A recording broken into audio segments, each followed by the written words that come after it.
Winter 2012 in Toronto, Ontario. I started my filmmaking journey alongside my good friend and cousin, Aramis Pachito. We formed an independent film production company that at the time we called A&N Productions. It would later become Student Summer Productions about a year later in 2013. Our first film, The Challenger, was made by just the two of us, along with a couple of family members and a few friends. Our goal was to build a portfolio to showcase our TV series concept of the same name. We spent the next 3 years building and improving from project to project, 16 films in total.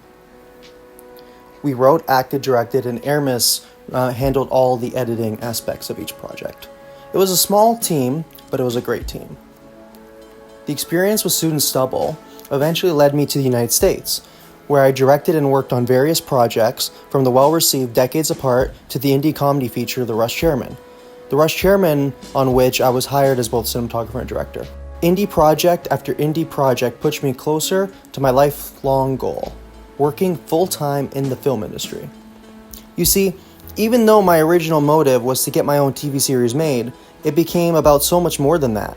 It became about working in an industry I loved in any capacity. By 2019, I no longer cared about directing or writing anymore. Even though I had a degree in screenwriting from the Toronto Film School, I only cared about filmmaking and being on set. I spent over a year cold calling and emailing producers in Hollywood until one day, a woman named Laura Hall gave me a call. This was during the height of COVID in 2020. She offered me a job on the Fox hit series The Resident. The position was brand new to me. Not that I cared, I just wanted to be on set. It was a new department and a new role called a set monitor. This basically just involved enforcing COVID protocols. I eventually became the key set monitor, essentially a junior manager of sorts. I was happy to take the job, fully aware of the struggles that would come from such a controversial position. My teammates and I were not treated well at all. I mean, it was expected, given that this was during the height of COVID. We were constantly jeered at, called COVID police, and asking things like, how does it feel to do a job where everyone hates you, you suck, vice versa. But I was just happy to be there. I was a kid in a candy store. It was also exciting to work on the set with DP Bart from Burn Notice. It was one of my favorite shows growing up, so I was willing to take the abuse for the experience of working with such creative people like Bart. This experience would eventually lead me to a job offer in the locations department as a locations assistant. This position I really enjoyed quite a bit. And I expected, quite honestly, that since I was out of the COVID unit, I would be treated better. Man, I was way off on that one. If anything, it was worse. It was a smaller team on a hit show with a massive amount of ground to cover. Putting down mats on wires and controlling AC and heating units is a lot of work for two people. 2 people at a time on set. No more than that. I don't know if there's an industry-wide budget issue, but it felt like it, especially when other teams, including the COVID team, had 3 times the number of people. I was being told to hurry the fuck up and being called other names I'd rather not get into, quite honestly. This was a daily occurrence. Didn't seem to matter which department you were in. Even when I did PA work, it wasn't any better. I had gone from a kid in a candy store to someone slowly getting tired of the daily bullying from people in power who couldn't be fired because of union rules. These individuals could say whatever they wanted to anyone, whenever they wanted, and they had no consequences. 0. I've even witnessed sexual harassment on set. And when I brought it up as a key of my team, the production team told me that if I pursued it on behalf of my teammates, we would all be fired because we were non-union and therefore disposable. Very inhumane. I apologize if I'm being vague. I'm not going to name names. Hollywood is a dangerous place, and defamation cases are something I would like to avoid. The sexual harassment, the verbal abuse, and how can I forget the illegal working hours for non-union members.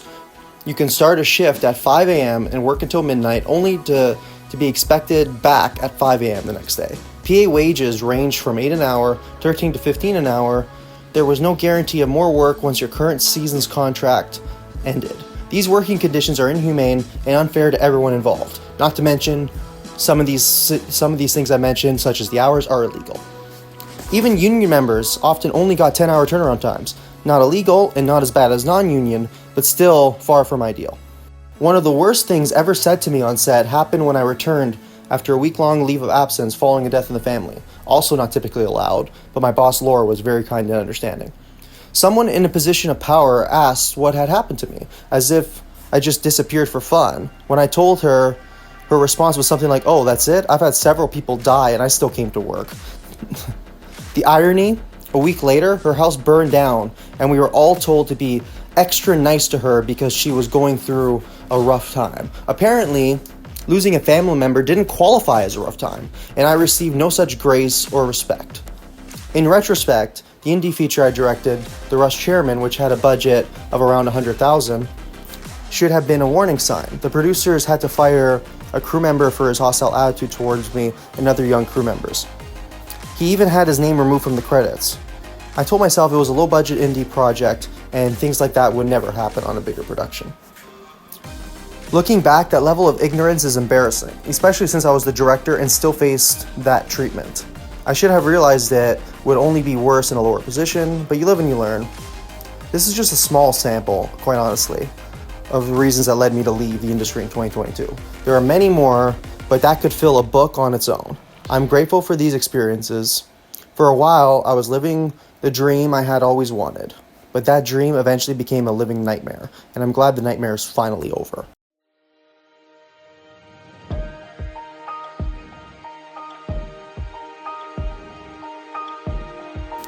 This was Andrew Pardo, and thank you for listening. And all of my films that I've worked on, that I wrote and directed, are all available on YouTube. Even the ones I worked on with Aramis Pachito, that's available on Student Stubble Productions channel. The rest of them, you can find them right here. Thank you so much for taking the time to listen.